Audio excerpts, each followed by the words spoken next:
Everyone, welcome to CLAT prep.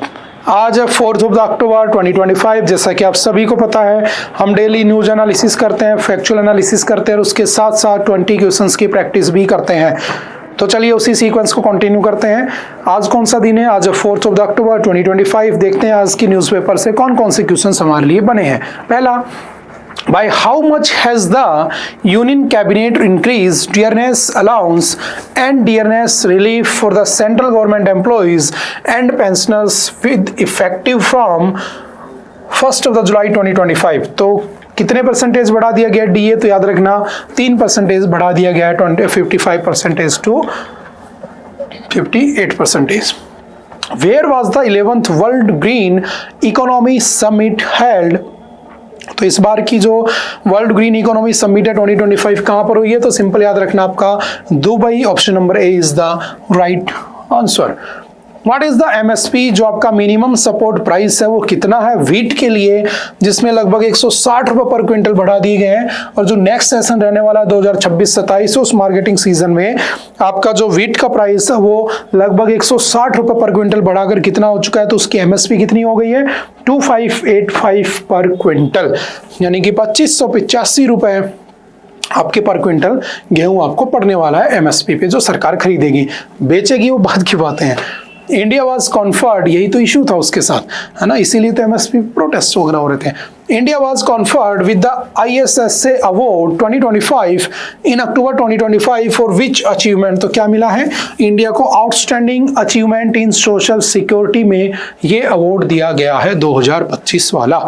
Simple one liner में याद रखना।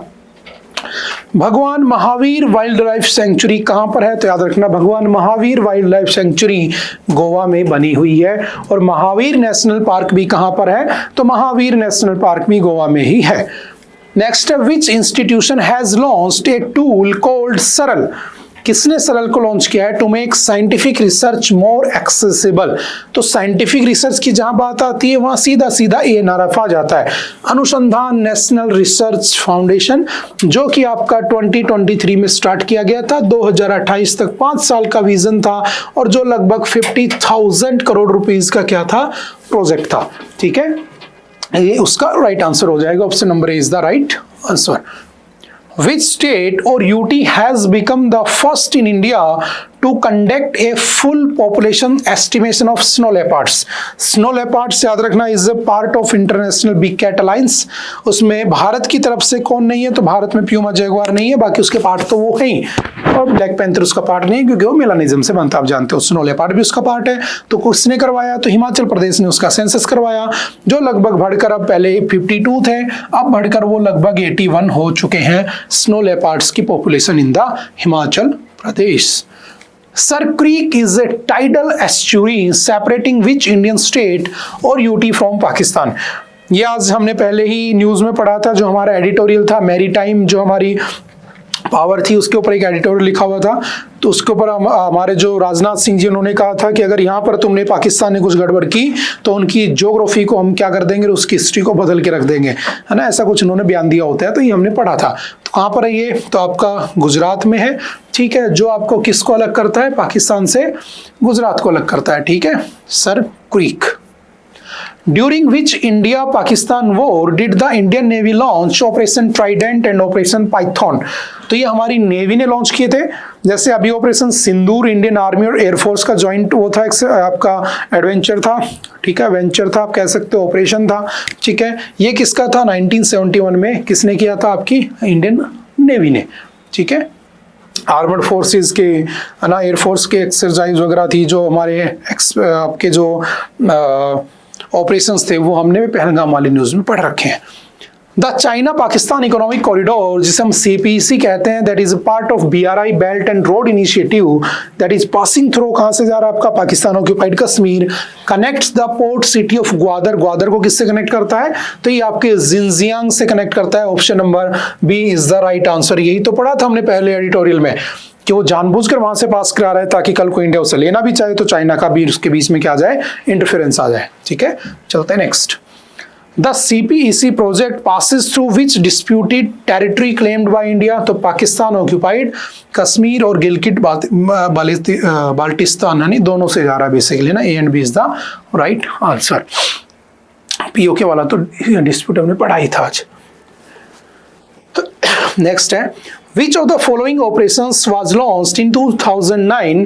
2009 में कौन सा ऑपरेशन लॉन्च हुआ था as a major coordinated offensive against Naxalites या नक्सलाइट्स?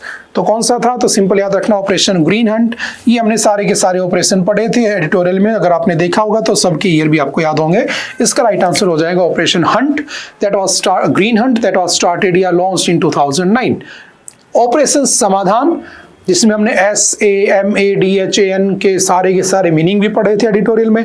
कब स्टार्ट हुआ था, किसको काउंटर करने के लिए? तो वही काउंटरिंग लेफ्ट विंग एक्सट्रीमिज्म, यानी नक्सलवादियों के लिए बेसिकली होता है। तो option number A is the right answer.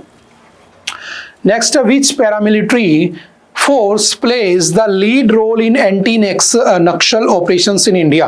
पूछ रहा है कि भारत में एंटी नक्सल ऑपरेशंस में कौन सी पैरामिलिट्री फोर्स का काम रहता है? तो सिंपल याद रखना ऑप्शन नंबर आपका B, that is CRPF, central reserve police force is the right answer. The criminal tribes act, ये भी हमने पढ़ा था, कब आया था? 1871 में, जिसमें लोगों कुछ पर्टिकुलर ट्राइब के लोगों को बोर्न क्रिमिनल कह दिया गया था। ठीक है, तो कब आया था? 1871 में। Option number B is the right answer. ठीक है, next, what was the main objective of the criminal tribes act 1871? क्या उसका मेन ऑब्जेक्टिव था? To classify certain tribes and communities as criminal by birth. ठीक है, ये उसका पर्पस था, जिसको बाद में हमने 1952 में चेंज करके क्या कर दिया था, जो कि गलत बात था ना। तो क्या कर दिया, जैसे हैबिचुअल ऑफेंडर्स एक्ट 1952 में कन्वर्ट कर दिया होता है। ठीक है, ये हम पढ़ चुके हैं पहले।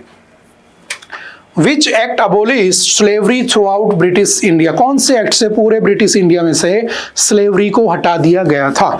तो सिंपल याद रखना आपका option number B, that is Indian slavery act 1843। Lord Ellenborough was the governor general of India at that time.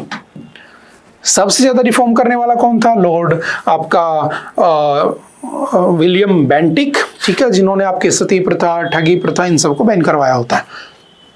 Next है, Katchatheevu island was ceded by India to Sri Lanka under which agreement? कौन से agreement में हमने उसे दे दिया श्रीलंका को? तो Indo Sri Lanka maritime boundary agreement, that is 1974। Option number B is the right answer.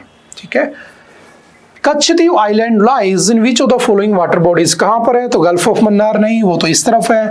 Bay of Bengal नहीं, वो उस तरफ है। अरेबियन सी इस तरफ है, तो कौन सा है?